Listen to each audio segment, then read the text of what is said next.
Fala galera, beleza? Mais um vídeo aqui para o canal. Tô trazendo aqui um pouco mais sobre um assunto de Minas, né? A LMG autoriza a transferência de emendas para fins filantrópicos em ano eleitoral. A emenda à Constituição que dribla atendimento da AGE do Estado, né, no caso, foi promulgado pelo presidente Tadeu Martins Leite nesta terça-feira. Eu tenho minhas ressalvas quanto a isso. Eu acho muito importante que as emendas possam ter esses repasses. E aí vem a seguinte questão: precisa realmente de fazer esses repasses em ano eleitoral? Não precisa. Você precisa de um bom administrador que receba o valor das emendas em anos anteriores, fora de ano de eleição, e assim eles consigam administrar esse valor para que nos anos de eleição eles não contem com aquele valor, mas eles tenham um valor para salvaguardar os serviços deles e não prejudicar o serviço dessas empresas, né, vamos dizer assim, filantrópicas. Vamos descrever um pouco sobre o assunto para ficar um pouco mais claro. Bom, é aprovada por unanimidade em segundo turno, em 8 de novembro, a emenda à Constituição 114 de 2023, que contorna o entendimento da Advocacia Geral do Estado. Foi promulgado pelo presidente Tadeu Martins Leite, MDB. Então você já sabe, né?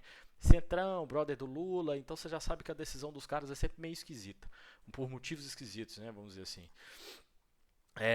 Bom, autorizou a transferência de emendas impositivas individuais para hospitais filantrópicos, a paz, asilos e organizações de sociedade civil em anos eleitorais. Bom, é muito legal isso daqui, parece ser uma coisa muito altruísta, né, vamos dizer assim, que você está querendo distribuir as suas emendas impositivas individuais para essas finalidades aqui desses grupos, né?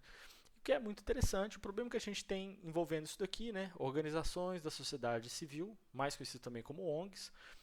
Isso daqui tem um grande problema, né? A gente viu lá aquele caso do STF, do STF não, desculpa, do Ministério da Justiça, que recebeu um pessoal de ONG lá meio suspeito e tal.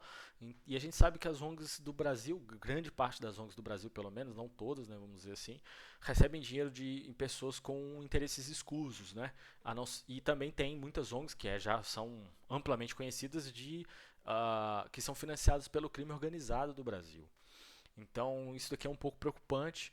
Eu acho uma boa ideia, né? Poder manter uh, a capacidade financeira desses locais, a gente poder fornecer a capacidade financeira para que eles continuem o serviço deles, que é muito importante. Isso daqui não tem que discutir, né? A PAI, o Hospital Filantrópico, asilo, isso daqui tudo que compõem principalmente o SUS, né? Muitos deles são composições do SUS. Para muitos que não sabem, o SUS não é feito só de pronto-socorro, UPA, posto de saúde, tudo do governo em si, né? Existem muitos hospitais filantrópicos que fazem parte do SUS, né? Inclusive hospitais privados, tá? Muita gente não sabe disso. Então o SUS não é completamente, vamos dizer assim, fornecido pelo governo, vamos dizer, né? Mas tem um repasse do governo, isso daí a gente não pode desmerecer também. E é que a história é a seguinte: a cada 2 anos, a AGE veta a transferência de recursos de emendas impositivas para entidades privadas sem fins lucrativos, já que a entende como distribuição gratuita de bens, valores e benefícios. A distribuição é proibida pela lei das eleições, por afetar a igualdade de oportunidade de candidatos. O que isso aqui quer dizer? Por que existe esse veto, essa proibição dentro da lei das eleições? Porque se eu tenho maior poder aquisitivo, né, e seja por emendas impositivas individuais, eu tenho mais capacidade, porque minha bancada é maior, porque meu partido tem maior representatividade dentro de uma casa legislativa, eu posso pegar esse dinheiro, distribuir na minha região e, de forma indireta, comprar votos, né? A gente sabe que não é questão de comprar voto ou não. Eu posso chegar numa região e oferecer aquele dinheiro, né? A gente sabe a precariedade dos nossos serviços públicos e a saúde não está às mil maravilhas, não. Quem usa o SUS, eu uso o SUS, né? Fui no SUS tem 10 dias, né? Menos de 10 dias. Eu posso falar com propriedade. Foi atendido pelo clínico geral, ele sugeriu que era melhor ele já prescrever um remédio que ele achava lá, porque estava em falta de um determinado médico especialista que ele precisava, né? Mas ele tem a capacitação para poder repassar esse remédio. Então, assim, é estranho, é precário essa situação, sabe? A gente deveria ter o direito de ter o acesso àquele médico que é especialista para te dar com a maior precisão possível, né, o conselho sobre a sua saúde, né? Afinal de contas, é um direito que a gente tem, vamos dizer assim, que a gente cumpre com nossos deveres quando a gente paga nossos impostos. Então é preocupante porque se a gente tiver uma maioridade dentro de uma casa, e geralmente acontece a discrepância entre os partidos, né, você vai ter maior capacidade de poder fornecer esse dinheiro. Não necessariamente que você diga com todas as palavras que você quer algo em troca, voto. Mas a pessoa vai se sentir compelida a tal. Nós somos brasileiros, a gente se entende. Você vai se sentir grato, e uma forma de você retribuir essa gratidão é como? Bom, a gente já sabe, né? De acordo com a AGE, os recursos podem ser transferidos apenas para programas sociais já em execução e em casos de calamidade pública ou estado de emergência. Bom, isso daqui eu concordo também em partes e eu sigo a mesma ideia anterior. Eu acho que para trabalhar com esses valores que são utilizados como distribuição gratuita de bens, valores e benefícios, a AGE já deveria ter entendido que existem pessoas que se chamam administradores. Pode ser contador, administrador, economista, escolhe o nome que você quiser aí para um cara que sabe mexer com dinheiro e sabe administrar um valor financeiro, certo? Por quê? Porque não necessariamente precisa, no ano de eleição, esse dinheiro ser distribuído. Tá? Até no ano anterior, pelo menos um ano antes das eleições do ano seguinte, não ter essa distribuição, até para não ser utilizado de forma populista e ter uma objetividade com aquele valor. Né? Porque a gente sabe, que nem eu citei, tem ONGs que são escusas e geralmente a elas recebem esse dinheiro, eles influenciam o pessoal da região e aí eles ganham voto com esse pessoal e acaba não tendo a distribuição popular de fato, né, dessas finanças. Então é uma grande preocupação que eu tenho, eu acho que isso daqui não deveria ter passado. Eles deveriam ter pensado melhor em como administrar esse dinheiro para que não fosse preciso que esses valores fossem distribuídos em anos eleitorais e continuasse como está. E a diferença é que eles poderiam apontar algum grupo financeiro, algum grupo grande para poder administrar esses valores com a competência que eles têm, um banco particular, um banco privado, o próprio o Banco do Brasil ou o Banco do Estado, né? Aqui a gente não tem o Benji mais Banco do Estado de Minas Gerais, né?